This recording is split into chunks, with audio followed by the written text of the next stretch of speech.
Nestled in Starkville, Mississippi, the Hotel Chester stands as a reminder of better days. Once thriving, it now faces hardships following a car accident that dramatically altered the lives of owners David and Sukie Mollendor. They're in deep trouble with a debt of $900,000 and have even lost their home due to foreclosure. The hotel's downfall is surprising because David has 40 years of experience in running hotels. When I came to this place, I was 180 pounds at twisted blue steel, sex appeal, and mucho hell. But now, he and Sukie have no other option but to live in the hotel, trying to fix their money problems. Due to these challenges, David has changed from the man he once was. This old bitch has worn me down to 200 pounds of flab, gab, and total no mas. Sukie, who used to help out in her dad's sushi restaurant, is now the chef and manager. She's working hard, but doesn't really know much about running a kitchen.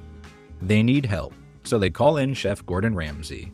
When Ramsay first gets to the Hotel Chester, he's a bit lost because the signs aren't clear. It's a big, old building that doesn't look very welcoming and features only a tiny sign outside. As he walks in, he's greeted by David at the front desk. David shows off his sense of humor by giving Gordon 2 keys, not only if he loses one, but also because, you know. Or in case you get lucky, hell yes. Ramsay quickly notices the hotel's lack of appeal to the younger crowd, especially the students from the nearby university campus. It's a missed opportunity, given the hotel's prime location. Next, Gordon meets Sukie. How are you? Nice to see you. And don't worry, I've had worse than wet hands. Nice to meet you. I washed my hands. That's very kind. Thank you for that. After David tells Gordon about his extensive background in hotel management, Gordon then asks David and Sukie the important question: what is wrong with the hotel? What's the problem? Don't think it's a quality issue, neither for our rooms or our food and beverage. As we all know, whenever owners say that on Hotel Hell or Kitchen Nightmares, it almost always means Gordon is going to hate the food. It's practically a given. They lead Gordon to the room he will be staying in, which looks like a throwback to the 1970s. The room's outdated furnishings and the lack of modern touches reflect the hotel's overall state of neglect. It's so bland. I mean, it's like a cheap motel chain. I feel like I'm in the witness protection program. Gordon inquires about Sukie's experience in the kitchen.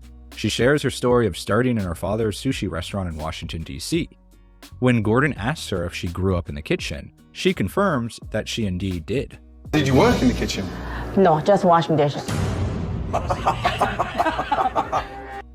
After this slightly uneasy introduction, Gordon mentions he'll unpack and get settled into his room.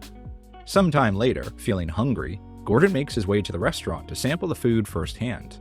Lindsay, the friendly southern waitress, shares her observations. There's not a lot of people in Starkville that like our sushi. It's a little bit different from what other places in Starkville have. Lindsay recommends the Strawberry Field sushi to Chef Ramsay, saying it is one of the more popular items. Ramsay finds it a bit unusual, but says why not. Next, he orders an appetizer known simply as Las Vegas, and then finally a mixed roll. The good thing about sushi is it doesn't take too long to prepare, so guests shouldn't have to wait very long. Yet, that doesn't seem to apply to Sukie's kitchen. Gordon's wait for lunch stretches on and on, leading him to doze off in frustration. Lindsay finds him sleeping on one of the hotel's couches and wakes him up to let him know his food has finally arrived, over an hour later. First up is the Las Vegas, an unusual sushi made up of fried salmon, jalapenos, and cream cheese.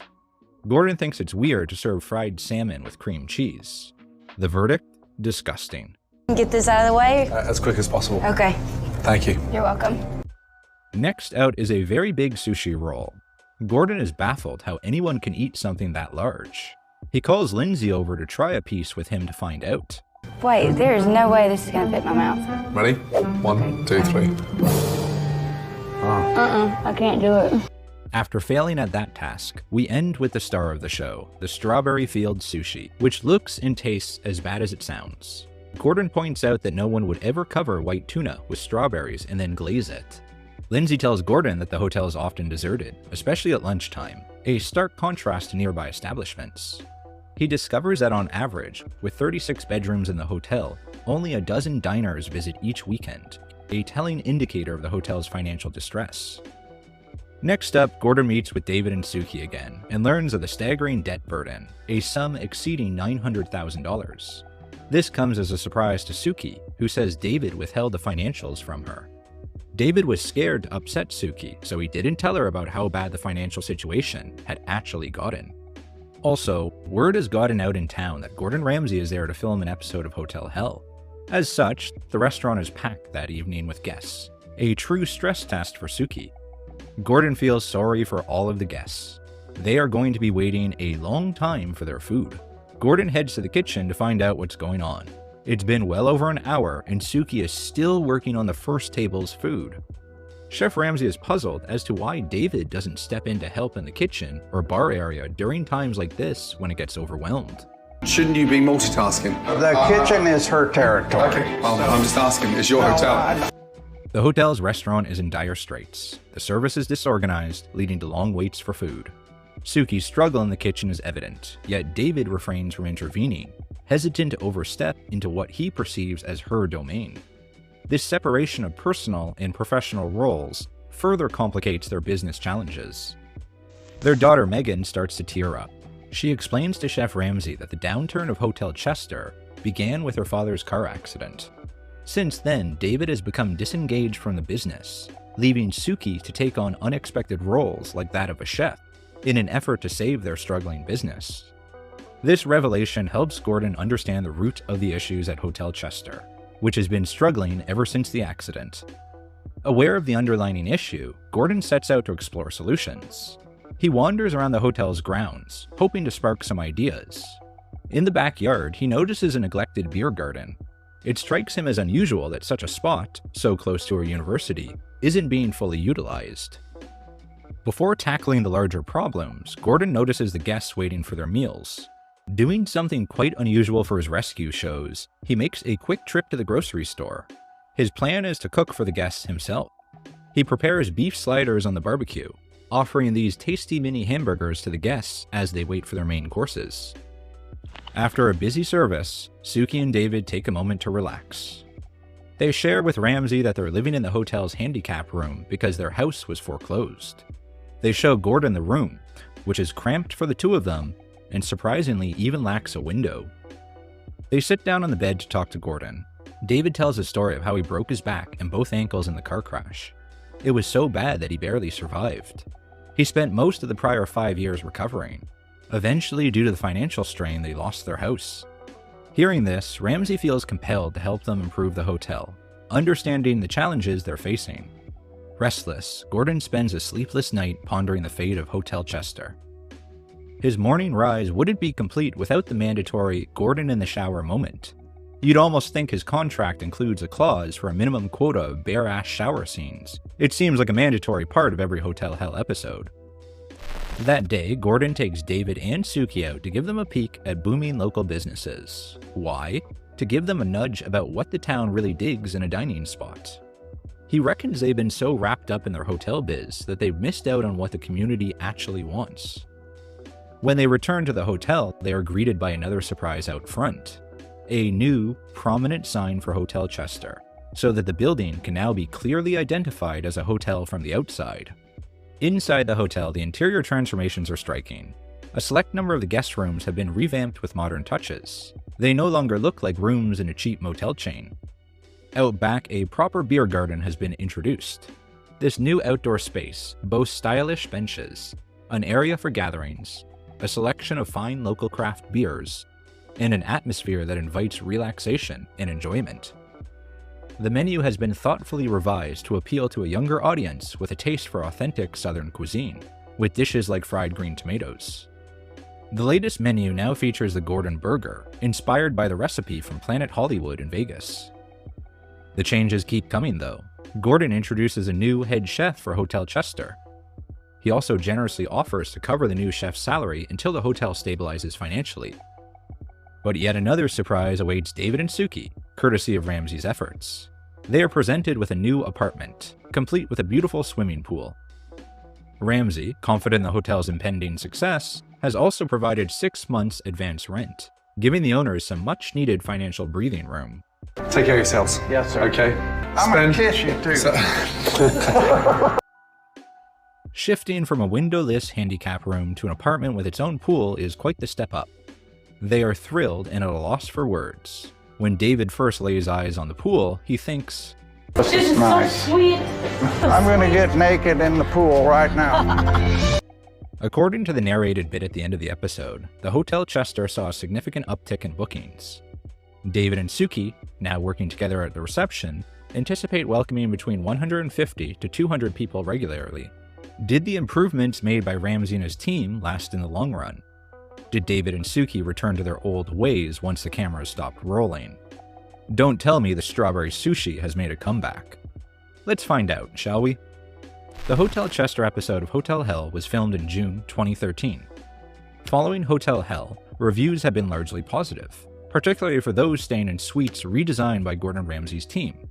One reviewer noted that Ramsay's design template for Chester was implemented in 7 more rooms within a year, indicating David and Sukie quickly progressed with the redesigns. The beer garden was also a highlight for many guests during their stay, who appreciated the selection of craft beers. The Crooked Letter Brewing Company, added to the beer garden's craft beer selection, shared their experience on Facebook. They mentioned meeting Gordon Ramsay, describing him as a super nice guy.